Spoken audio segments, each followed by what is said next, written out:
Բարի երեկո, Ազատություն TV ուղիղ եթերը լրատվական կենտրոնն է շարունակում։ Առաջիկա րոպեներին դիտեք։ Փաշինյան-Ալիև հանդիպում Աբու Դաբիում քննարկվել է թրիփը երկկողմ առևտուրը ընդլայնելու հնարավորությունը, պայմանավորվածությունների մասին ոչ մի խոսք։ Անկախության հռչակագրի հետ կապված մենք համոզելու խնդիր չունենք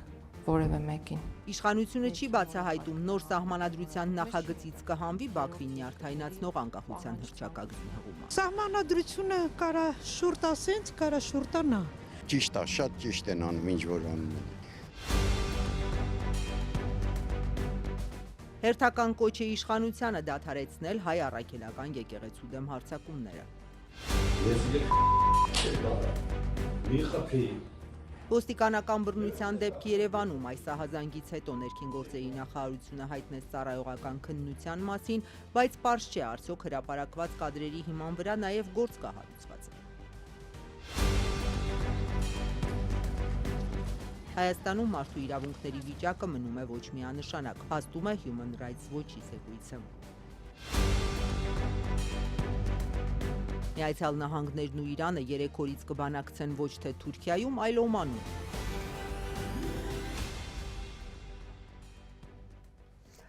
Զայեդ եղբայրության մրցանակը ստանալու համար Աբու Դաբիում են Հայաստանի վարչապետն ու Ադրբեջանի նախագահը։ Մինչ $1 միլիոն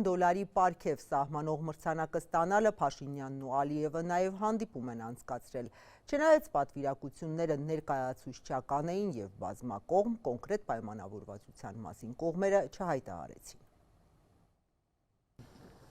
Աբու Դաբիում հանդիպել են Նիկոլ Փաշինյանն ու Իլհամ Ալիևը։ Երևանի եւ Բաքվի նույնական հաղորդագրություններում նշվում է, որ երկու հասարակություններն էլ ականատես են լինում խաղաղության իրական օգուտներին առօրյայում։ Հայաստանի վարչապետն ու Ադրբեջանի նախագահը մասնավորապես գոհունակություն են հայտնել երկկողմ առևտրի մեկնարկի եւ Ադրբեջանից Հայաստան նավթամթերքի արտահանման, ինչպես նաեւ Ադրբեջանի տարածքով երրորդ երկրներից հացահատիկի եւ այլ ապրանքների Հայաստան տարանցման կապակցությամբ։ Փաշինյանն ու Ալիևը համաձայնել են շարունակել ուսումնասիրել երկկողմ առևտրատնտեսական համագործակցությունն ընդլայնելու հնարավորությունները, սակայն չի նշվում արդյոք կան պայմանավորվածություններ հայկական ապրանքների Ադրբեջան արտահանման վերաբերյալ։ Առանց մանրամասների հաղորդվում է, որ քննարկվել են նաև թրիփի եւ այլ ենթակառուցվածքների նախագծերի իրականացումը։ Հայ-ադրբեջանական բարձր մակարդակով բանակցությունները նախորդում են Միացյալ Նահանգների փոխնախագահ Ջեյ Վենսի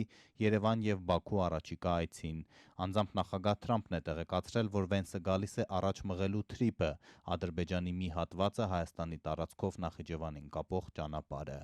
Ալիև-Փաշինյան այսօրվա բանակցություններին ներկա են երկու երկրների փոխվարչապետերը, արտգործնախարարները, անվտանգության խորհրդի քարտուղար Արմեն Գրիգորյանն ու Ալիևի օգնական Հիգմեթ Հաջիևը։ Սրահում էր նաև ազգային ժողովի փոխնախագահ Ռուբեն Ռուբինյանը, որը Երևանի ներկայացուցիչն է Հայաստան-Թուրքիա բանակցություններում։ Ըստ էության Աբու Դաբի էին մեկնել բանակցային բոլոր ուղղությունների պատասխանատուները խաղաղության պայմանագրից մինչև ապաշրջափակում սահմանագծում։ Սակայն պաշտոնական լրահոսը լռում է, արդյոք այսօր քննարկվել է խաղաղության պայմանագրի ստորագրման հնարավորությունը։ Ադրբեջանը նախապայման է դրել փոխել Հայաստանի սահմանադրությունը, որում տարածքային պահանջ են տեսնում։ Հայաստանի իշխանությունները փոփոխություններ նախաձեռնել են, խոստանալով հանրաքվե անցկացնել ընտրություններում հաղթելու դեպքում։ Միաժամանակ վստահեցնում են, դա Բաքվի պահանջով չեն անում։ Ինչ վերաբերում է սահմանագծմանը, որը Երևանի հավաստիացումներով կլուծի Հայաստանի օկուպացված տարածքների հարցը։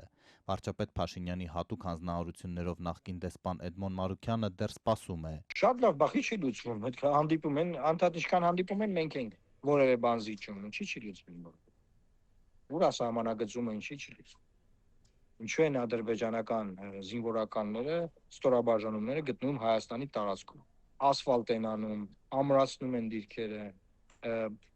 մշտադիտարկում են իրականացնում ռազմավարական բոլոր ճանապարհների, Եվրոմիության դիտորդական առաքելությանն են հսկում, անդադար տեսանյութ են դնում ԵՄ դիտորդական առաքելության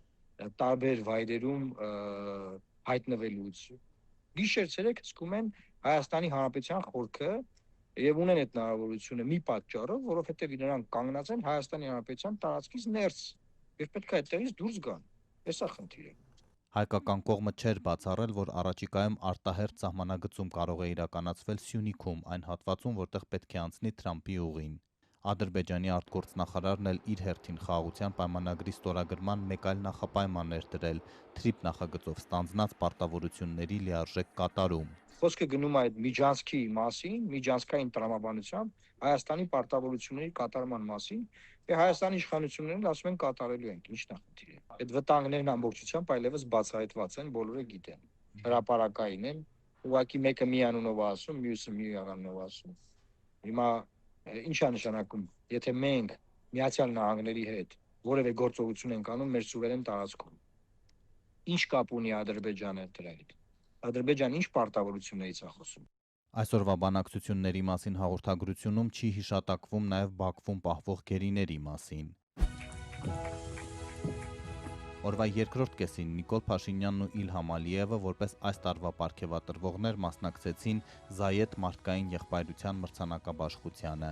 Զայեդի ժյուրին գնահատել է Հայաստանի ու Ադրբեջանի միջև խաղաղության համաձայնագիրը, որը դեռ միայն նախաստորագրվել է։ Երկու առաջնորդները ելույթներում ընդգծում էին, որ օգոստոսին Վաշինգտոնում հռչակագիր ստորագրելուն հաջորդած կես տարին կարևոր է եղել խաղաղությունն ամրապնդելու համար։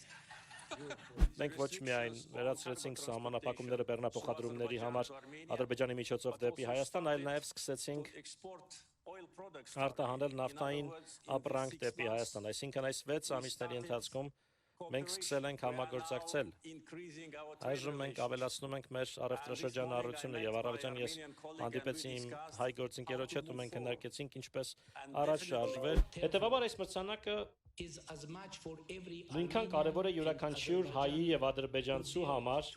ովքեր համարձակություն են ունեցել ապավինել խաղաղությանը։ Եվ ես կցանկանայի շնորհակալություն հայտնել մեր երկու ժողովուրդներին այն ընկալման համար, որ անցյալը փոփոխման ենթակա չէ։ Մենք պետք է կենտրոնանանք մեր ազգերի համար խաղաղ եւ բարգավաճ ապագա կերտելու վրա։ Մրցանակաբաշխությանը մասնակցում էր Արաբական Միացյալ Էմիրությունների նախագահ Շեյխ Ալ-Նահյանը։ Փաշինյանին եւ Ալիևին տեսաուղերձներով շնորհավորեցին Թուրքիայի, Ղազախստանի, Ուզբեկստանի, Պակիստանի, Ղրղզստանի, Լիբանանի, Հորդանանի առաջնորդները։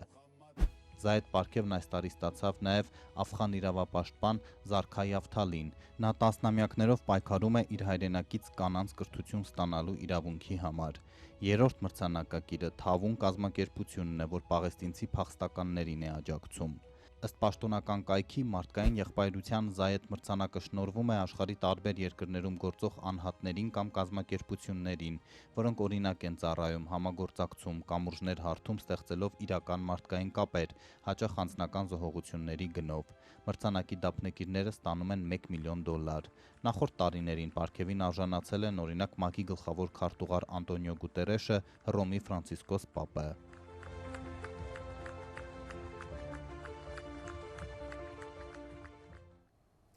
Իշխանությունը պահում է ինտրիգը, չի բացահայտում։ Նոր սահմանադրության նախագծից կհանվի անկախության հռչակագրին հղումը։ Դա Ադրբեջանի պահանջն է Հայաստանի հետ խաղաղության պայմանագիր կնքելու համար։ Չնայած պաշտոնյաները հերքում են պնդումները, որ սահմանադրությունը մտադիր են փոխել Բաքվի պահանջով, բայց հենց իրենք էլ անկախության հռչակագիրը տեքստում պահելու վտանգներից խոսում են։ Արդարադատության նախարարը վերահաստատում է նոր սահմանադրության տեքստը ամբողջությամբ պատրաստ կլինի մարտ ամսին։ Սահմանադրական փոփոխությունների խորհուրդը եւս կհասցնի այդ ժամկետում քննարկել եւ հաստատել այդ նոր տեքստը։ Ես միշտ ասել եմ, որ տեքստը պատրաստ կլինի եւ դա երբևէ չի ենթադրել, որ խորհուրդը հաստատած կլինի տեքստը։ Խորհրդի հետ քննարկումները կփորձեն կազմակերպել այդպես իհարկե, որ քվեարկություններ լինի տեքստի հետ կապված, բայց եթե չլինի հոգ չէ, մենք խորհրդում աշխատանքները միանշանակ կշարունակենք եւ կամփոփենք։ Նոր մայր օրենք ունենալու գլխավոր ինտրիգն այն է, թե կպահպանվի արդյոք հղումն անկախության հռչակագրին։ Այն հանելուն մոտ 1 տարի առաջ կողմ է արտահայտվել վարչապետը, սակայն Արդարադատության նախարարությունը, որ մշակում է նոր սահմանադրության տեքստը, մինչև օրս այդ հարցով դիրքորոշում չի հայտնել։ Սրբույր Գալյանն այսօր էլ նորություն չուներ, միայն ասաց հարցին կանդրադառնան աշխատանքի ավարտական փուլում։ Այս հարցը առհասարակ չի քննարկվել։ Եվ իրականում մենք մեր աշխատանքները կազմակերպում ենք այնպես, որ ներածությունը երևի կթողնենք վերջում խմբագրելուն։ Անհրաժեշտ է նոր սահմանադրություն։ Վարչապետ Նիկոլ Փաշինյանը խնդրահարույց է համարում թե սահմանադրությունը, թե անկախության հռչակագիրը։ Մայր օրենքը ըստ վարչապետի լեգիտիմ չէ, մարդիկ այն ատելի են համարում, իսկ անկախության հռչակագիրը կոնֆլիկտածին է, հակապետական։ Նոր սահմանադրության ընդունմամբ ըստ իշխանության կլուծվի դրա լեգիտիմության հարցը։ Գալյանին այսօր հարցրին, ընդդիմադիր թևը միաձայն պնդում է սահմանադրությունը փոխվում է Ադրբեջանի պահանջով։ Այսպես դեռ չընդունված փաստաթղթի լեգիտիմությունը կասկածի տակ չի դրվում։ Բացի այդ, սահմանադրական փոփոխությունների խորհրդի աշխատանքները նույն պատճառաբանությամբ բոյկոտել են ընդդիմադիր գործիչները։ Հիմիկվա պրոցեսը նկարագրելով ու ասելով, որ ընդդիմադիրները բոյկոտում են, չնայած նրանք տեղ ունեն գալու եւ զբաղեցնելու խորհրդում ու չեն գալիս, երբեք չի կարող նշանակել, որ պրոցեսը ոչ լեգիտիմ է կամ մենք խնդիր ունենք համոզելու, որ պրոցեսը լեգիտիմ է։ Իսկ ինչպես են մարդկանց համոզելու, որ նոր սահմանադրության ընդունումը եւ անկախության հռչակագրից հրաժարվելու հնարավոր որոշումը Ադրբեջանի պահանջը չէ։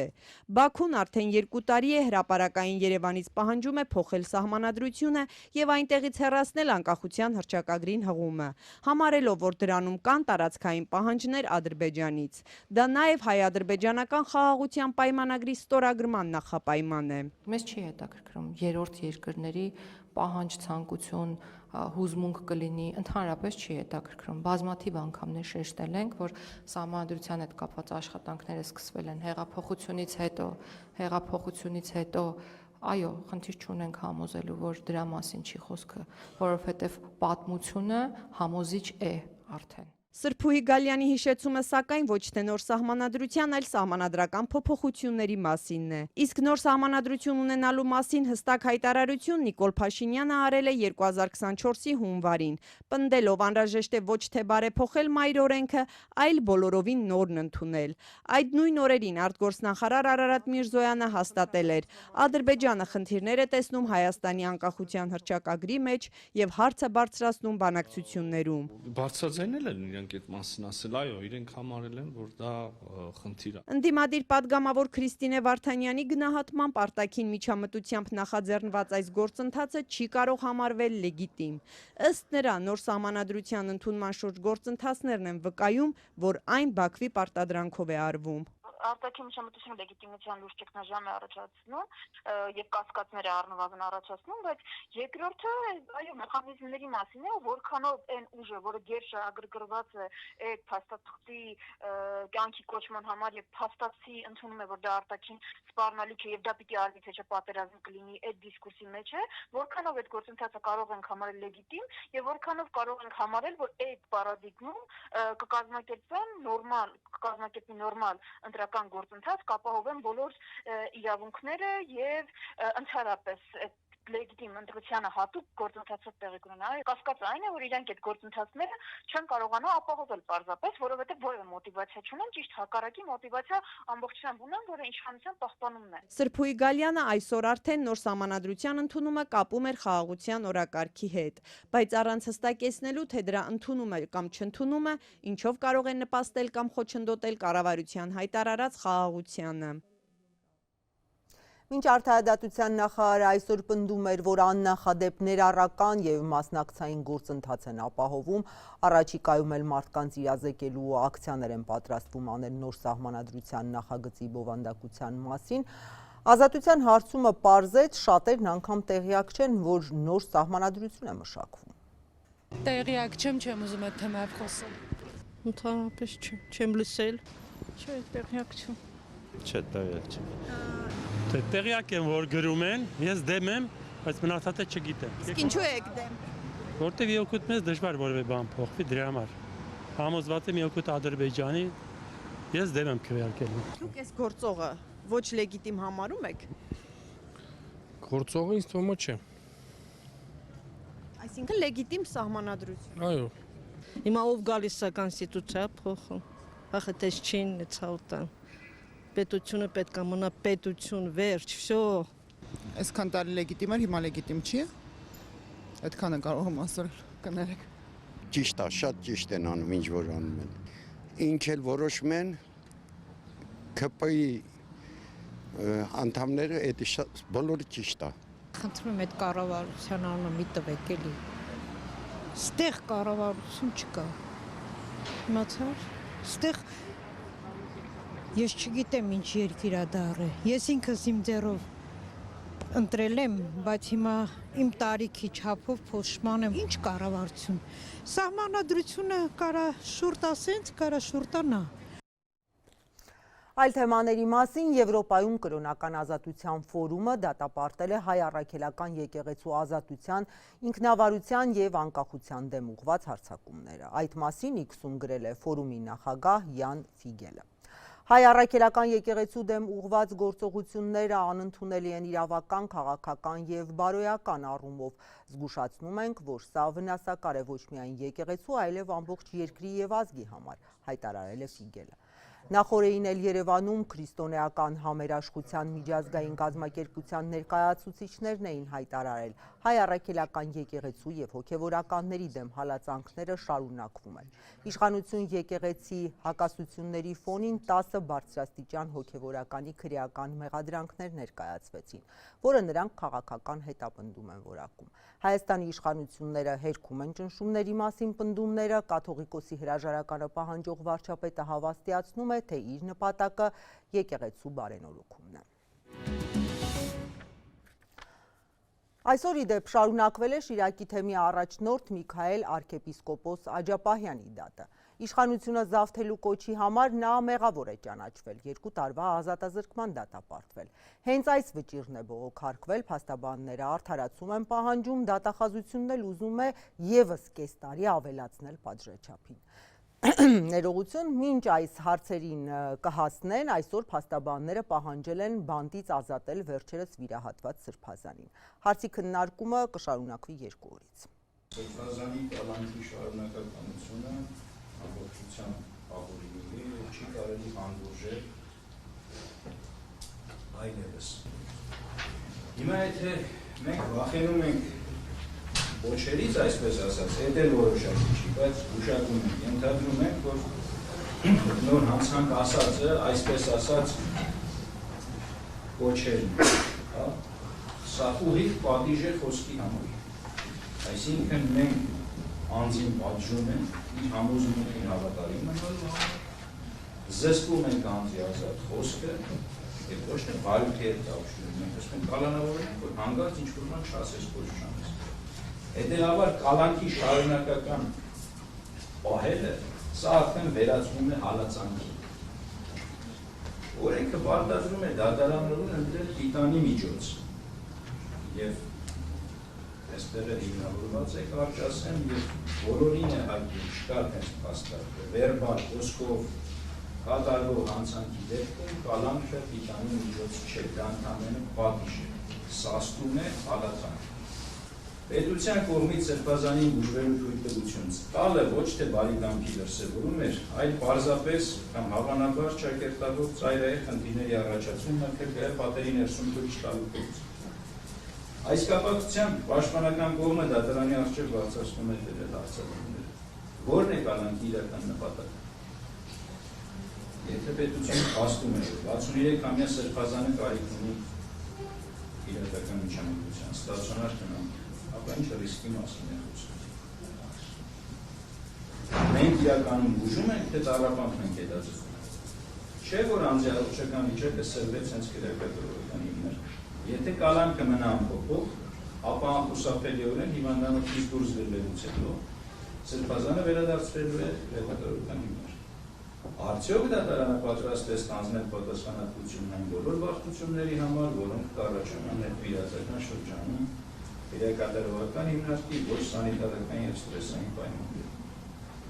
Որտեղ է ավարտվում արդարադատությունը և սկսվում հալածանքը։ Երբ խափանման միջոցը դադարում է ծառայել իր նպատակին և վերածվում է Սրբազանին անազատության մեջ պահելու գործիքի։ Արդյոք դա չի հանդիսանում պատիժ առանց դատավարժության։ Եթե պետության միակ վախը կոչերն է, միթե տնային կալանքը կամ մյուս այլ ընդհանքները բավարար չեն այդ վերացական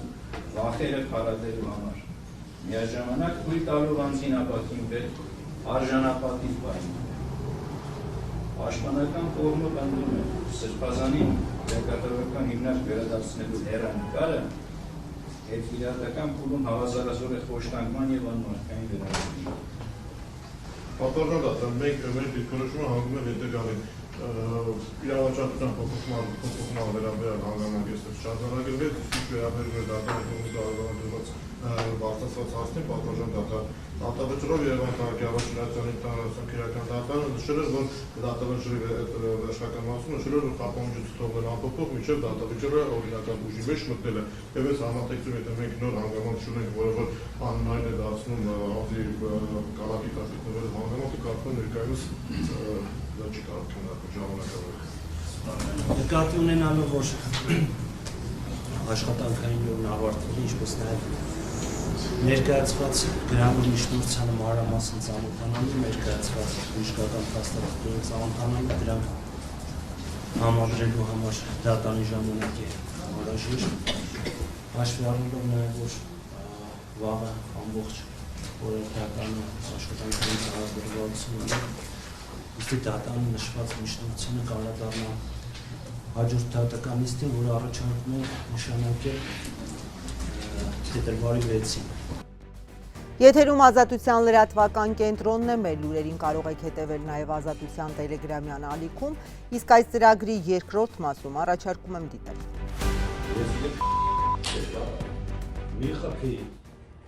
Ոստիկանական բռնության դեպք Երևանում այս ահազանգից հետո ներքին գործերի նախարարությունը հայտնեց ծառայողական քննության մասին, բայց պարզ չէ արդյոք հրապարակված կադրերի հիման վրա նաև գործ կա հարուցված։ Հայաստանում մարդու իրավունքների վիճակը մնում է ոչ միանշանակ, փաստում է Human Rights Watch-ի զեկույցը։ Միացյալ Նահանգներն ու Իրանը 3 օրից կբանակցեն ոչ թե Թուրքիայում, այլ Օմանում։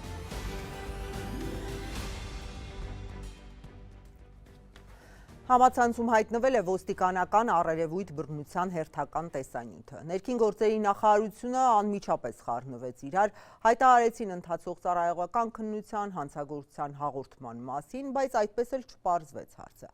Արդյոք Երևանի բաժիններից մեկում տիրող իրավիճակի մասին նախարարությունը միայն տեսանյութի հրապարակումից հետո են տեղեկացել։ Ես պետք է նստենք, հասենք, կգնանք իրար ինչ էր գա, քո կարծիքով։ Ինքս ես եմ երբ կգա։ Ես եմ կգա։ Մի խփի։ Ես եմ մի խփի։ Տեսանյութը, որում երևում է, թե ինչպես է ոստիկանը հայհոյում եւ ուժգին ապտակում մի տղամարդու, հրապարակել է լրագրող Սյուզի Բադոյանը։ Նրա տեղեկություններով Հայկ Հակոբյան անուն ազգանունով ոստիկանը բռնություն է կիրառում ենթադրյալ կասկածյալի հոր նկատմամբ, որ որդին բաժին ներկայանա։ Ապտակից հետո տղամարդն ասում է, որ առողջական խնդիր ունի, բայց ոստիկանը շարունակում է հայհոյանքներ ու սպառնալիքներ տեղալ։ Շաքարս որ բարձրացավ դու բարձրանա։ Պետք է մերնես, էլ շատ։ Ինչ պետք է անես ուրիշ։ Կմերնեմ։ Մերնես, մի օքի քոնման ավել դուի պալետում նախին ուժը։ Ախպեր խետ ես բանանում, սաղս են մարդենք ինչի համար եկա։ Դեպքն ըստ լրագրողի տեղի է ունեցել 4 ամիս առաջ։ Հրապարակումից րոպեներ անց ներքին գործերի նախարարի մամուլի խոսնակը հայտարարեց, ծառայողական քննություն է նշանակվել։ Տեսանյութում երևացող ծառայողի լիազորությունները կասեցվել են, հաղորդում են տվել առերևույթ հանցագործության վերաբերյալ։ Երբ է նշանակվել ծառայողական քննությունը, երբ է կասեցվել նրա լիազորությունները, ով եւ երբ է հանցագործության մասին հաղորդում տվել, ներքին գործերի նախարարությունից այսօր չմանրամասնեցին։ Իսկ քրեական գործ արդեն հարուցվել է, այս պարզ հարցի պատասխանը ստանալու համար քննչական կոմիտեից հորդորեցին գրավոր դիմել։ Հարցումն ուղարկել ենք, պատասխան դեռ չկա։ Պետք է ոչ միայն քրեական հետապնդում լինի խոշտանգման հոդվածով, ոչ թե զուտ բռնության կամ պաշտոնական դիրքի չարաշահ, հենց խոշտանգման հոդվածով նշված ոստիկանը պետք է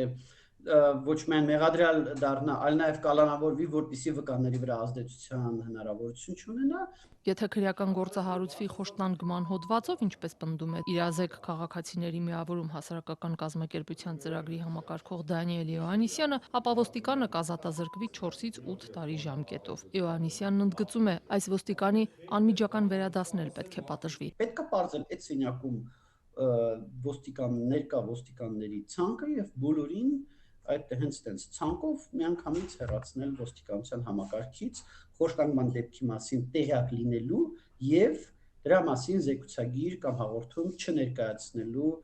հիմքով։ Մինչ համացանցում երեկվանից քննարկվում է այս տեսանյութը, մարդու իրավունքների պաշտպան Անահիտ Մանասյանը միայն այսօր աշխատանքային օրվա գրեթե ավարտին հրապարակավ անդրադարձավ դեպքին։ Դատապարտելով բռնությունը, պաշտպանը տեղեկացնում է, որ գրություն է ուղարկել գլխավոր դատախազին ոստիկանի արարքին քրեաիրավական գնահատական տալու նպատակով։ Փաստաբան Վարազդատ Հարությունյանը հիշեցնում է իր պաշտպանյալ ընդդիմադիր Սամվել Վարդանյանի գրեթե 2 տարվա վաղեմության գործը։ Նախկին ԿՊԱ-ական падգամավորի հետ վեճից հետո խուլիգանության համար մեղադրվող երիտասարդը հայտնել էր, որ ոստիկանության մեքենայով ձերբակալվածների պահման վայր տեղափոխելիս մեքենան կանգ է առել, ոստիկանները հեռացել են եւ այդ պահին դիմակավորված անձինք ծեծի էին ենթարկել իրեն։ Փաստաբանը պնդում է իշխանությունը լռում է, քանի որ դեպքը նրա կարծիքով նախընտրական շրջանում կարող է վնասել իրենց վարկանիշին։ Փաստաբանի խոսքով 3 տարածված տեսանյութից հետո նաեւ ընդդիմությունն ու քաղաքասարակությունը պետք է հստակ հարցադրումներ հնչեցնի։ Ինչ կլիներ այդ ոստիկանի հետ, եթե այդ տեսանյութը չարտահոսեր, սակայն խոշտանգվողն աղմուկ բարձրացներ։ Կլիներ այն, ինչ եղավ Սամվել Վարդանյանի հետ 2 տարի առաջ պատահած խոշտանգման դեպքով, երբ պատասխանատվության ենթարկվելու փոխարեն նրան ուղեկցող ոստիկանները պաշտոնեական առաջխաղացման արժանացան։ Ընդդիմադիր падգամավոր Թագուհի Թովմասյանն ամիսներ առաջ խորհրդարանում իր մտահոգություններ հայտնել այս գործով։ Ակնհայտորեն ծնկաչոք վիճակում նսեմացրել են իրեն, տաբատը իջեցրել են, թքել են վրան, ծեծել են, խոշտանգել են, այսինքն դրա ինչը պիտի էլ փորձակնվի, դրա մասով ինչ անհասկանալի բան կա, որ մինչև հիմա մի տարի շարունակ Երևանում գործող բանդիտները չեն բացահայտվում, դա հանցախումբ ա եղել ակնհայտորեն։ Պաշտոնյաներից առայժմ միայն Արդարադատության նախարար Սրփուհի Գալյանն է հրապարակավ դատապարտել ոստիկանի արարքը, ասուլիսի ժամանակ լրագրողի հարցին պատասխանելով։ Պետքա կոշտ արձագանք, այսինքն պետքա քրեական վարույթ նախաձեռնել ու ի վերջո պատժել այն անձին, որը նման տիպ արարք է թույլ տվել, եւ ես ցավում եմ, որ այսքան փոփոխություններից հետո դեռ կան այնպիսի անձինք, որոնք թույլատրելի են համարում նման անթույլատրելի վարքագիծը։ Նախարարի նշած բարեփոխումները չի նկատում նաև մեկ այլ քաղաքացի Սերգեյ Աբրահամյանը, որն այժմ բանտում է քննիչի նկատմամբ բռնություն կիրառելու մեղադրանքով։ Աբրահամյանն էլ մեկ այլ գործով ոստիկաններին է մեղադրում իրեն բերման ենթարկելիս խոշտանգելու համար։ Ու եթե ինքն արագ հայտնվել է բանտում այլ գործով, ոստիկանների դեմ նրա բողոքը հետևանք չի ունեցել։ Դատախազը վերջերս որոշել էր քրեական հետապնդում չհարուցել ոստիկանների նկատմամբ, նրանց արարքում հանցակազմ չտեսնելով։ Ովքեր դրանից կանդալա, ոսկորները ժակն լայնս կոչոն բերանից կապել են գլխից վրապատելով, մի 15 հոգով քաղաքիները կոշիկի տակով դեմքից քել վրես։ Հայաստանյան իրավապաշտպանների տվյալներով վերջին տարիներին խոշտանգման հոդվածներով անցնող որոշ ոստիկաններ ոչ միայն չեն պատժվել, այլև նրանցից ոմանք առաջխաղացում են ստացել։ Ներքին գործերի նախարարության կարգապահական հանձնաժողովը հայտնել է, որ նախորդ տարի 43 ծառայող ենթարկվել է կարգապահական պատասխանատվության, նրանցից 30-ն ազատվել է աշխատանքից, սակայն չի նշվում ինչ խախտումների համար։ Ոստիկանական չարաշահումների դեպքերով տեղի ունեցած անարդյունավետ հետաքննությունների մասին հիշատակում կա նաև Human Rights Watch-ի 2025-ի զեկույցում։ Հայաստանում մարդու իրավունքների վիճակը մնում է ոչ միանշանակ, հայտարարել է միջազգային իրավապաշտպան կառույցը մանրամասնելով։ Մի կողմից իշխանությունները շարունակում են բարեփոխումները կոռուպցիայի դեմ պայքարի եւ օրենքի գերակայության ուղղությամբ, մյուս կողմից պահպանվում են լուրջ մտահոգությունները մարդու իրավունքների, այդ թվում պետության կողմից ուժեղացված վերահսկողության, լրատվամիջոցների ազատության, սահմանափակումների, հաշմանդամություն ունեցող անձանց նկատմամբ խտրականության վերաբերյալ։ Հիմա մեկ թեմայի մասին, ինչքանով է արդարացված կառավարության որոշումը 10 տարուց Մեծամորի ատոմակայանի հնարավոր փակման ֆոնին նախապատվությունը տալ փոքր մոդուլային միջուկային, այլ ոչ թե ջերմաջրային էներգետիկ ռեակտորին, որն այսօր էլ կիրառվում է հայկական ատոմակայանում։ Հենց այս հարցի հետքերով են գնացել, պլյուսներն ու մինուսները ծանրութեթ է վարել։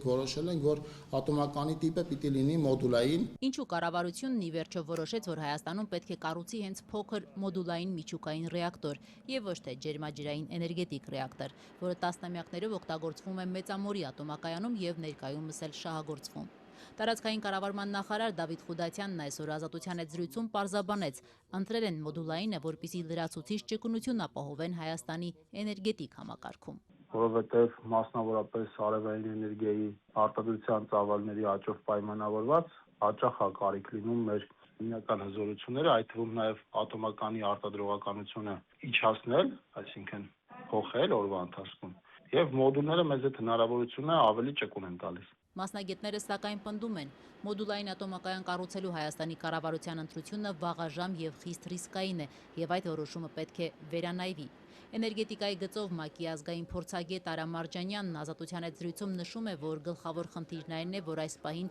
լիցենզավորված եւ աշխատող մոդուլային ռեակտորներ աշխարհում չկան։ Մինչև 300 մեգավատ փոքր հզորությամբ այս ռեակտորների օգտագործումը էլեկտրաէներգետիկայում ապացուցված չէ։ Ավելին, կիրառումից մի քանի տարի անց դրանք պետք է վերալիցքավորվեն, ինչը շատ բարդ է եւ կարող է ամիսներ տևել։ Փոքր մոդուլային կայանները հիմնականում տեղակայվում են նավատորմում, ատոմային ավիակիրների եւ սառցահատների վրա։ Այժմ ըստ ՄԱԿ-ի փորձագետի լողացող փոքր մոդուլային ատոմակայան կա Ռուսաստանում, որը տեղակայված է Լոմոնոսով նավի վրա եւ իրականացնում է այդ երկրի ամենահեռավոր վայրերի էլեկտրամատակարարումը։ Անցած տարի մի փորձնական կայան էլ թողարկվել է Չինաստանում, այսինքն ըստ Մարջանյանի աշխարհում մոդուլային ատոմակայանների կառուցման փորձի խիստ պակաս կա։ Մասնագիտական տեսանկյունից այն բավարար է, հիմնավորված չէ եւ ունի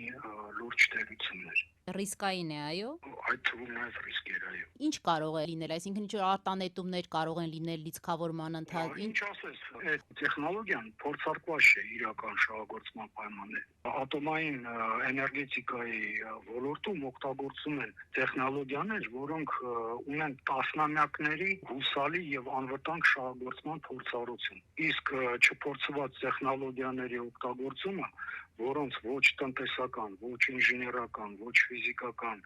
եւ ոչ այլ հեռանկարները դեռ պարզ չեն, ինքնին ռիսկային է։ Տարածքային կառավարման նախարարը հակադարձում է գերտերություններն այսօր իրենց երկրներում կառուցում են ժամանակակից ատոմակայաններ, փոքր մոդուլային ռեակտորներով, եւ եթե դրանք ռիսկային լինեին, ապա դժվար նման քայլի գնային։ Բացառում եմ, որ օրինակ Միացյալ Նահանգները կամ Չինաստանը իրենց երկրներում թույլ տան ռիսկային ատոմականներ կառուցել։ Նախարարը համաձայն է, որ աշխարհում այս պահին չկան շահագործվող փոքր մոդուլային ատոմակայաններ։ Հենց այդ պատճառով էլ Հայաստանն այս պահին չի սկսում կառուցման աշխատանքները։ Ըստ Խուդատյանի աշխատանքները կսկսվեն ամենայն հավանականությամբ 2027-ին, երբ արդեն կառուցված ատոմակայանները կփորձարկվեն։ Փորձարկումներից կախված Երևանում արդեն որոշում կկայացնեն, թե ինչ տիպի մոդուլային կայան կառուցել՝ ամերիկյան, չինական, ռուսական, թե եվրոպական։ Տարբեր երկրներում, այդ թվում եվրոպական երկրներում, Չինաստանում, Միացյալ Նահանգներում այս պահին արդեն բազմաթիվ մոդուլային ատոմականների կառուցում մոտենում ավարտին, եւ այս տարվա ընթացքում բազմաթիվ մոդուլային ատոմականներ կմիացվեն այդ երկրների էներգահամակարգին։ Դեռ անցած տարի Անվտանգության խորհրդի քարտուղարը հայտարարեց, որ Հայաստանն արդեն ԱՄՆ-ի հետ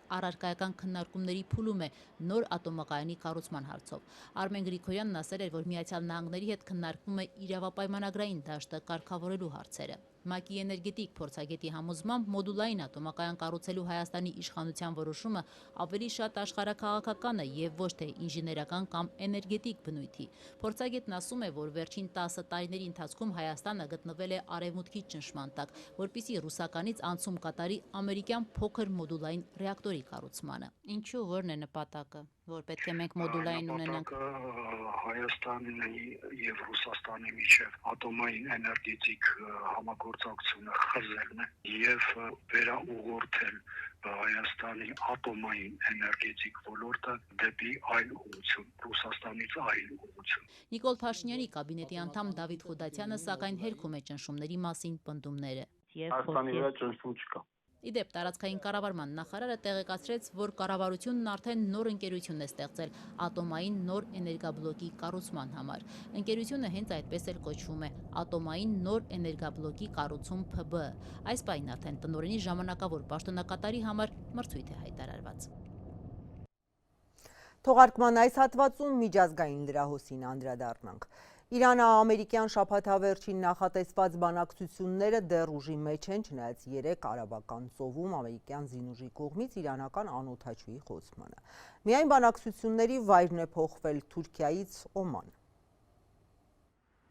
Միացյալ Նահանգները համաձայնել է Իրանի պահանջին։ Թեհրանի միջուկային ծրագիրը քննարկելու նպատակով Թուրքիայում ուրբաթ նախատեսված հանդիպումը տեղափոխվել է Օման։ Ըստ Reuters-ի աղբյուրի Իրանը բացատրել է, որ նախկինում Օմանում արդեն անցկացվել են բանակցություններ եւ ցանկանում են, որ ԱՄՆ նախագահի հատուկ բանագնաց Սթիվ Ուիթքոֆի եւ Իրանի արտգործնախարար Աբբաս Արաղչիի բանակցությունները նախորդի շարունակությունը դառնան։ Գործակալության փոխանցմամբ հիմա քննարկվում է Իրանի մյուս պահանջը՝ բանակցություններն անցկացնել երկկողմ ձևաչափով, առանց տարածաշրջանի երկրների, որոնց միջնորդությամբ է նաեւ կազմակերպվում հանդիպումը։ Խնդրին իրազեկ դիվանագետն ասել է, որ Թեհրանը ձգտում է նաեւ նեղացնել քննարկվելիք հարցերի շրջանակը։ Նրանք ցանկանում են ամերիկացիների հետ քննարկել միայն միջուկային ծրագիրը, մինչդեռ Միացյալ Նահանգները ցանկանում են ներառել այլ թեմաներ, ինչպիսիք են բալիստիկ հրթիռները եւ Իրանի պրոքսիների գործունեությունը տարածաշրջանում։ ԱՄՆ-ն համարում է, որ Իրանը ձգտում է միջուկային զենք ստեղծել եւ պահանջում է, որ Թեհրանն արագ բանակցությունների նստի իր միջուկային ծրագրի շուրջ, սպառնալով հակառակ դեպքում ռազմական գործողություններ սկսել։ Իրանը միշտ պնդում է, որ խաղաղ նպատակներով է Իրանը հարստացնում, իսկ հրթիռային ծրագրի հարցում զիջումներ չի անի, դա կարմիր գիծ է իր համար։ Թեհրանը նաեւ հայտարարում է, որ անցած տարվա 12-օրյա պատերազմից հետո համալրել է իր բալիստիկ հրթիռների պաշարները եւ զգուշացնում է, որ դրանք կօգտագործի, եթե երկրի անվտանգությունը սպառնալիքի տակ լինի։ Ռուսաստանը հայտարարել է, որ դեռ ուժի մեջ է ԱՄՆ մտահոգությունները մեղմելու նպատակով հարստացված ուրանն Իրանից դուրս հանելու Մոսկվայի առաջարկը, սակայն որոշումն Իրանը պետք է կայացնի։ Մոսկվան հույս է հայտնել, որ սպասվող հանդիպմանը Վաշինգտոնն ու Թեհրանը քայլեր կձեռնարկեն իրադրության հետագա սրացումը կանխելու համար։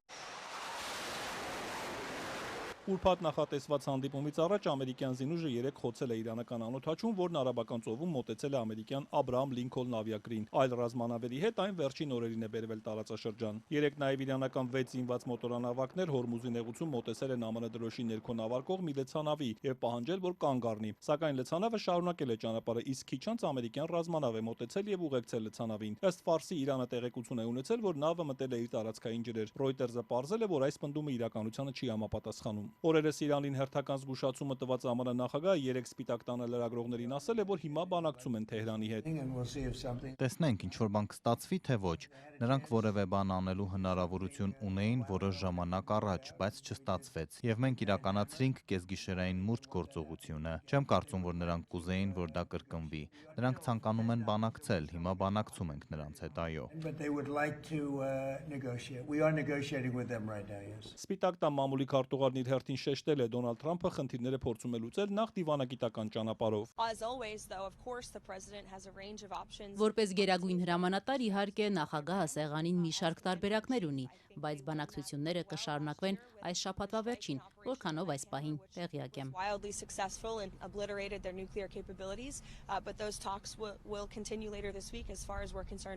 Գերմանիայի միջազգային եւ անվտանգության հարցերի ինստիտուտի գիտաշխատող Համիդ Ռեզա Ազիզին Ազատությանն ասել է, որ ի տարբերություն անցած տարվա պատերազմի, Իրանն ԱՄՆ-ի հետ հնարավոր նոր բախումն իր համար գոյաբանական սպառնալիք է դիտարկում եւ պատրաստ է օգտագործել իր ռազմական ողջ կարողությունները, այդ թվում պրոքսիներին։ Ազիզիի փոխանցմամբ Իրանի դաշնակիցներն Իրաքում, Լիբանանում եւ Եմենում արդեն պատրաստվում են հնարավոր պատերազմի։ Մենք արդեն տեսնում ենք նշաններ, որ ակտիվացվում է դիմադրության առանցքը, այն ինչ մնացել է դրանից, ասել է Ազիզին։ Արևմուտքի կողմից ահաբեկչական ճանաչված Հեզբոլլահի առաջնորդն անցած շաբաթ հայտարարել էր, որ խմբավորումը պատրաստվում է հնարավոր ագրեսիայի եւ վճռականորեն տրամադրված է պաշտպանվելու, սակայն չէր նշել, թե ինչպես կվարվի, եթե Իրանը հարձակման ենթարկվի։ Լոնդոնում տեղակայված միջազգային ռազմավարական հետազոտությունների ինստիտուտի ռազմական եւ անվտանգության հարցերով վերլուծաբան Սաշա Բրուխմանն էլ Ազատությանն ասել է, որ չնայած Հեզբոլլան կորցրել է իր ռազմավարական կարողությունների, հրթիռային զինանոցի մեծ մասը, անօդաչուների արտադրամասերը, բայց այն շարունակում է լուրջ սպառնալիք մնալ։ Հեզբոլլան թուլացել է, բայց պարտված չէ, ասել է նա։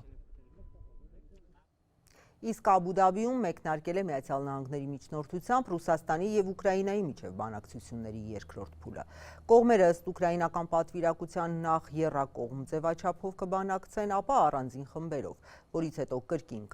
կանցկացնեն համատեղ հանդիպում դիրքորոշումները համաձայնեցնելու համար։ Հանդիպման նախօրեին Դնեպրոպետրովսկում եւ Զապորոժիեում ռուսական հարվածներից 4 մարդ է զոհվել։ Կրեմլի խոսնակը այսօր հայտարարել է, որ ռուսական զորքերը կշարունակեն կռվել Ուկրաինայում այնքան ժամանակ, մինչև Կիևը չընդունի որոշումներ, որոնք կարող են պատերազմի ավարտին հանգեցնել։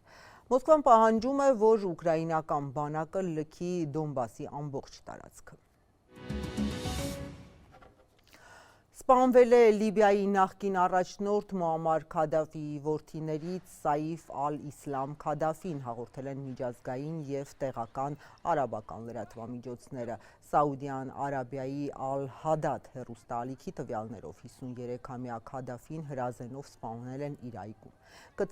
Կրտսեր Քադաֆիի ֆրանսիացի փաստաբանն ասել է, առայժմ պարզ չէ, թե ով է կանգնած սպանության հետևում և որոնք են հարձակվողների շարժառիթները։ Սաիֆ ալ-Իսլամը պետական պաշտոններ չի զբաղեցրել, բայց մինչև դիկտատոր Քադաֆիի ռեժիմի անկումը ղեկավարել է արտաքին բանակցությունները և ներքին հարցեր։ Ռեժիմի անկումից հետո Սաիֆ Քադաֆիին ձերբակալել էին և մահվան դատապարտել խաղաղ բնակիչների դեմ հանցագործությունների մեղադրանքով, բայց 2017-ին նա ազատ էր արձակվել։ Թողարկման համար այս թեմաներն էինք պատրաստել, ես ձեզ հրաժեշտ եմ տալիս, լրահոսին կարող եք հետևել ազատություն.am կայքում, նաև սոցցանցերի մեր էջերում, հաջողություն։